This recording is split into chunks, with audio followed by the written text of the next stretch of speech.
Achiever's 9 Bands recording is copyright, published by Forever Grace Books Publication, a unit of Cy Grace Foundation Trust. Achievers 9 Bands Ielts Listening Tests. Practice Listening Test 7. Turn to Section 1 of Practice Listening 7. Section 1. You will hear a conversation between a woman and a sheriff. The woman is there to complain about her stolen car. You have some time to look at questions 1 to 5.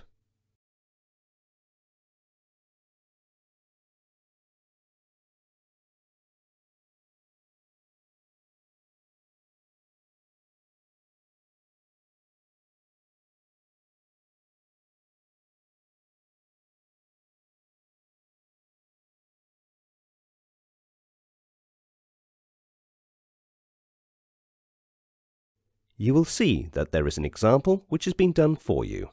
The conversation relating to this will be played first. Hello, I need your help. How can I help you? I want to report about my stolen car, please. Okay.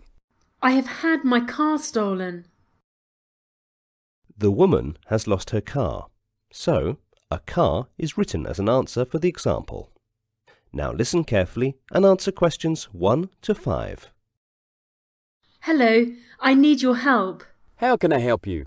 I want to report about my stolen car. Okay. I have had my car stolen. Oh, that's very sad. Have a seat and tell me the details. It was a brand new car which I had bought just 15 days back. It was a red-coloured Jaguar. How did it happen? It was stolen from the shopping mall's parking facility. Okay, did you look it? No, I'm afraid I forgot. Okay, any specific feature? Yes, of course. It is a custom-made car. My name is written on the steering wheel. So, only one thing that is your name is engraved on the steering wheel, right? Yeah. Was there anything in the car? Yes, that is another important part. All my documents, certificates, license, credit cards were in my bag, and the bag was on the front seat. That's terrible. And also my shopping bags were on the back seat of the car and some gifts for my parents. Okay, tell me the exact location where you lost your car. I had just stopped near the Nenza shopping mall to meet my friend.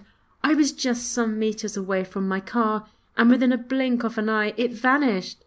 Did you have the car key? No, it was in the car as the engine was on. Oh, no. What time did this happen? It was 6 o'clock, no actually 6:20 p.m. At this time, generally, the area is crowded. Okay, can you give me your personal details?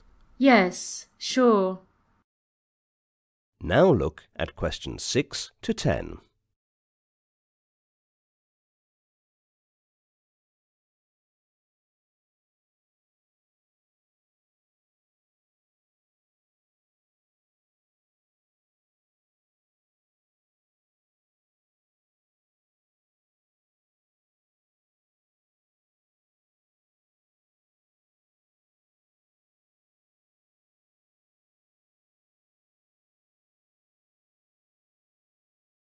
As the talk continues, answer questions 6 to 10. What is your name? My name is Miranda Gallu. Can you repeat, please? Yes, Miranda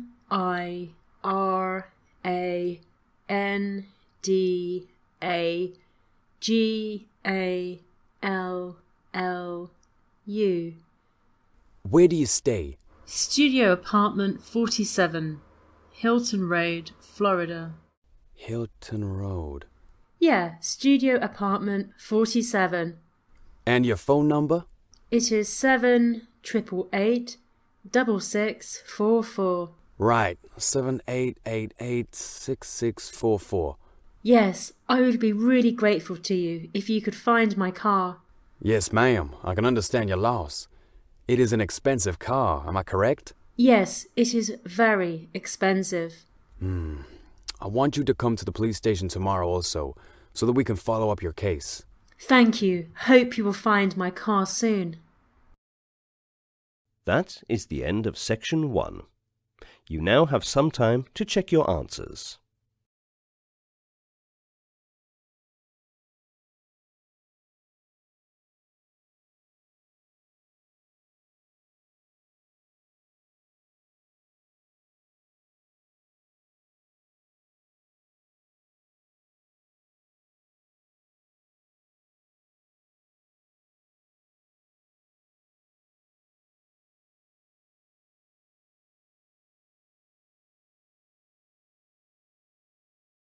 Now turn to section 2. Section 2. You will hear a radio talk by a conservation biologist about species which are becoming extinct. The special focus is on feral cats. First look at questions 11 to 15.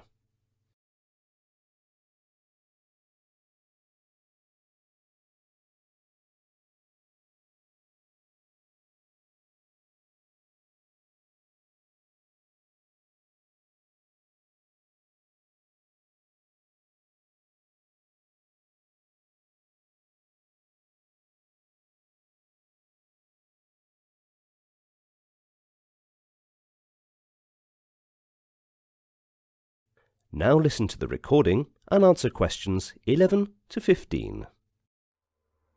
Australia is being swept by a second wave of post-settlement extinctions, and the culprit is the feral cat. Cats are estimated to eat 75 million native animals every night, and the future for Australian fauna looks bleak. Greg Borsch-Mann and Nardine Groch investigated. The second great wave of extinction since European settlement is currently sweeping Australia's northern area. It's recently arrived in the Kimberley, Australia's last arc of pre-European biodiversity. Scientists now say that the main threat to the biodiversity is the feral cat. It's estimated that there are between 15 and 23 million wild cats living around continental Australia and its offshore islands. In the post-decade or two, the threat posed by the feral cat has forced scientists and researchers to radically rewrite Australia's ecological history. Now look at questions 16 to 20.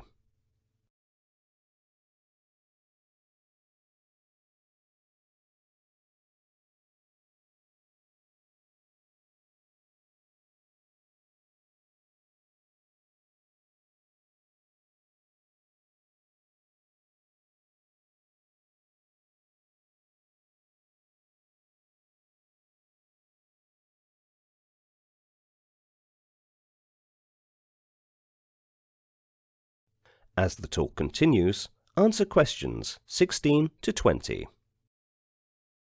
Conservation biologist Dr. John Warnarski says, "We've overlooked the feral cat until very recently because we're still struggling to understand the Australian landscape, especially in the tropical north. It seemed as if these landscapes were intact, so there were no obvious threats," he says. "We knew feral cats had been in those environments for maybe 100 years or so it didn't seem that there were an obvious culprit to cause such a rapid and severe decline in just the last decade or two. It wasn't until we started modelling the rates of mortality and trying to tear apart the impact of all other potential causes, including fire, weeds, feral buffalo and things like that we were left really with one major culprit, and that turns out to be the cat." So why have we seen such a sudden and recent collapse in biodiversity across northern Australia? It's long been thought that cats have been in Australia for more than 400 years. Cast-offs from Dutch and Portuguese shipwrecks along the West Australian coast. Chris Johnson, Professor of Zoology at the University of Tasmania, says, "We now know that's not true. It's now quite clear the cats are a recent arrival. They came in with the British from about the 1800s onwards, but established very quickly over all of the continent. There is some evidence, and again we are only just coming to grips with this, that a lot of species disappeared very early in the history of the colonisation of Australia by the British. There are mammal species that have only just been described, and we realise that they must have been abundant 200 years ago. but then vanished. So what caused them to vanish? The leading researchers feel that the cause, they think, is the feral cat. Scientists thought for many years that the original extinction wave caused by white settlement had petered out in the 1960s, more or less stopping at Australia's tropical margins. That belief has recently been shattered. That is the end of section 2. You now have some time to check your answers.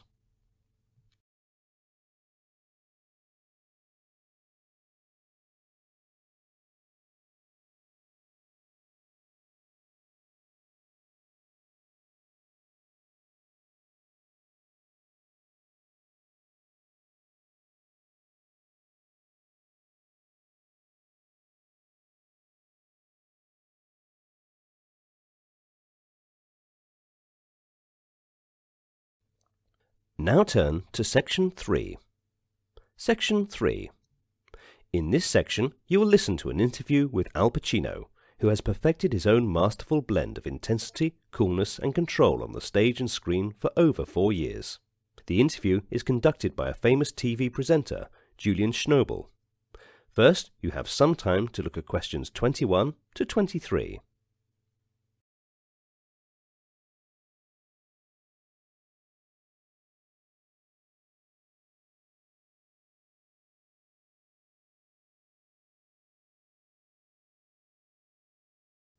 Listen to the conversation and answer questions 21 to 23. Hey, Al Pacino, welcome to our studio. Before we start, let's have a cup of coffee. Is that coffee fresh enough? Is it mine? Don't care if it's fresh or not. Pour some of the coffee out of the other cup right there. That reminds me of your movie, The Godfather, when Clemenza is showing you how he makes his spaghetti sauce. And he says, "You throw in your meatballs, you throw in your sausage, a pinch sugar, and that's my trick." A little sugar's the Sicilian way. Where are you from originally? I was born in Manhattan. I was raised in East Harlem in my early years, and then we moved to the South Bronx. What did your dad do? My dad was in the Army, World War II. He got his college education from the Army. After World War II, he became an insurance salesman. Really, I didn't know my dad very well. He and my mother split up after the war. I was raised by my maternal grandmother and grandfather, mother. It's so funny to talk about this. You don't know these things yet. The only thing that I know about you is what I've seen on the screen. But there's a difference between on-screen and off-screen. Now look at questions 24 to 30.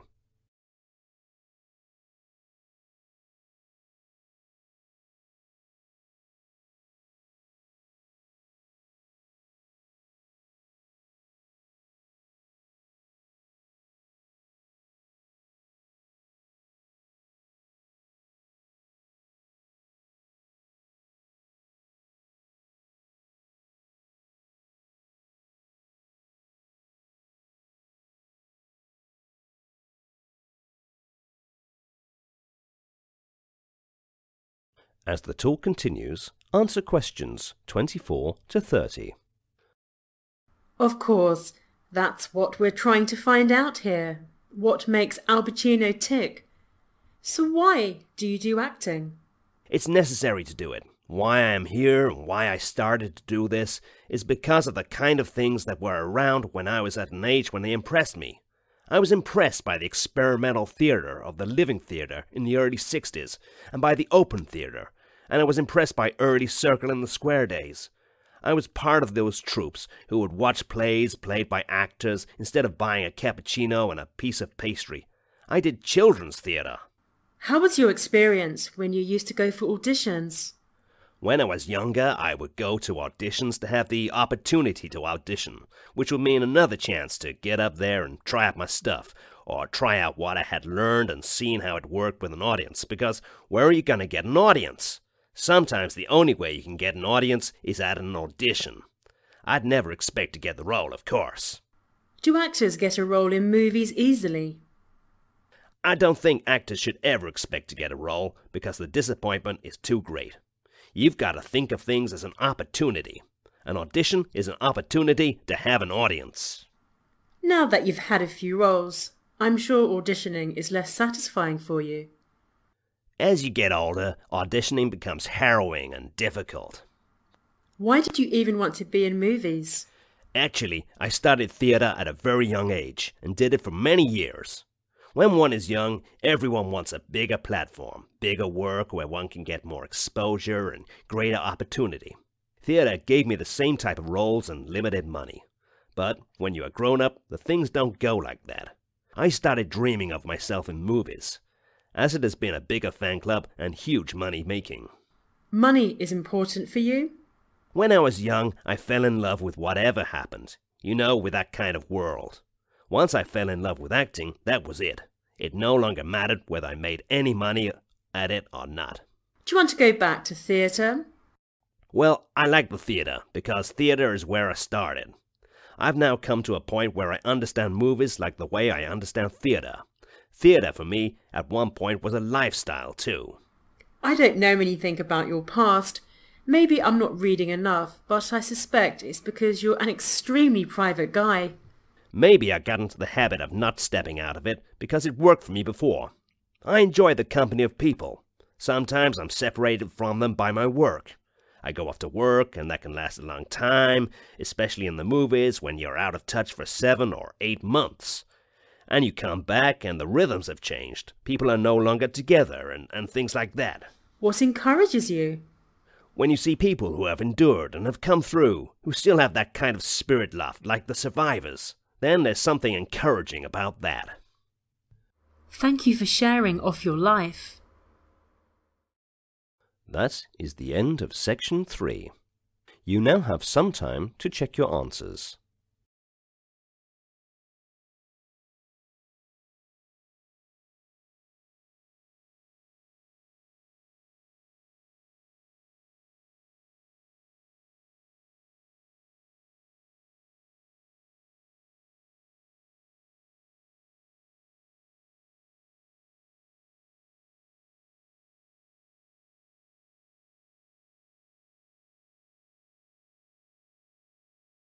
Now turn to section 4. Section 4. You will hear an extract from a talk given by a member of a zoo and an aquarium association who is telling about the development, maintenance and funding of Australia Zoo. First, you have some time to look at questions 31 to 35.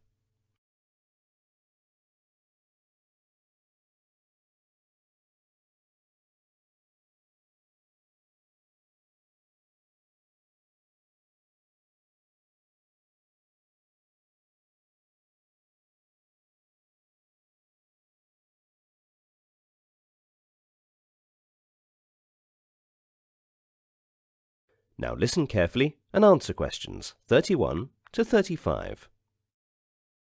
Australia Zoo is a 100-acre zoo located in the Australian state of Queensland on the Sunshine Coast near Bower Glass House Mountains. It is a member of the Zoo and Aquarium Association, ZAA, and is owned by Terry Irwin, whose wildlife documentary series, The Crocodile Hunter, made the zoo a popular tourist attraction. The zoo is run by director Wes Menion. Australia Zoo won the Australian Tourism Award for 2003 and 2004 in the category Major Tourist Attraction in 2004. The Australian Animal Hospital was opened next to the zoo to help with animal care and rehabilitation. More recently, the zoo was a finalist in 2 categories for the 2010 Queensland Tourism Awards.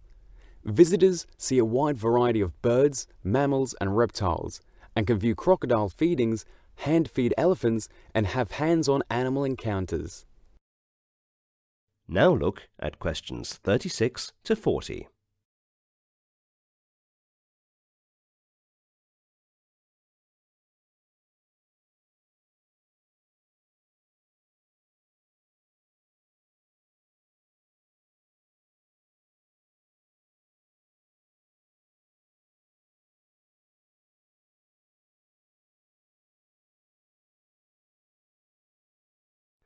Now listen to the second half of the recording and answer questions 36 to 40.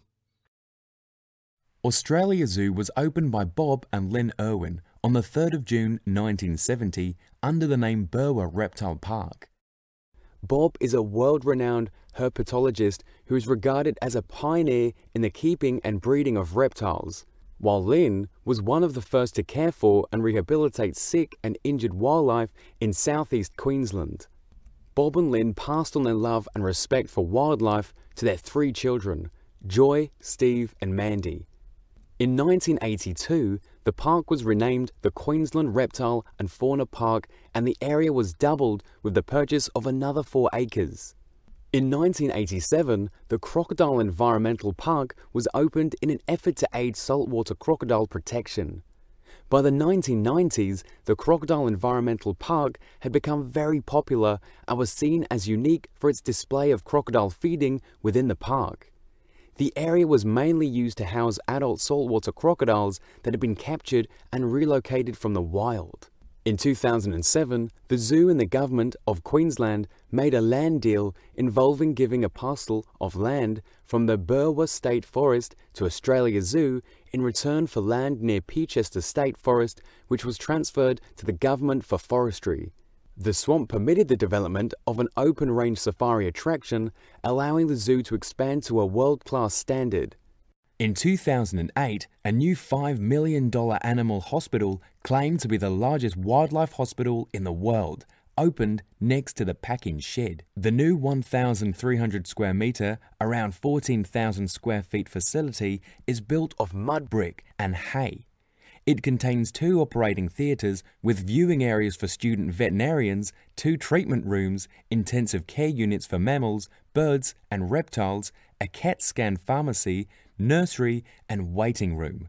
A conference room in the building will be rented out to help generate operating funds. That is the end of section 4. Now you have some time to check your answers.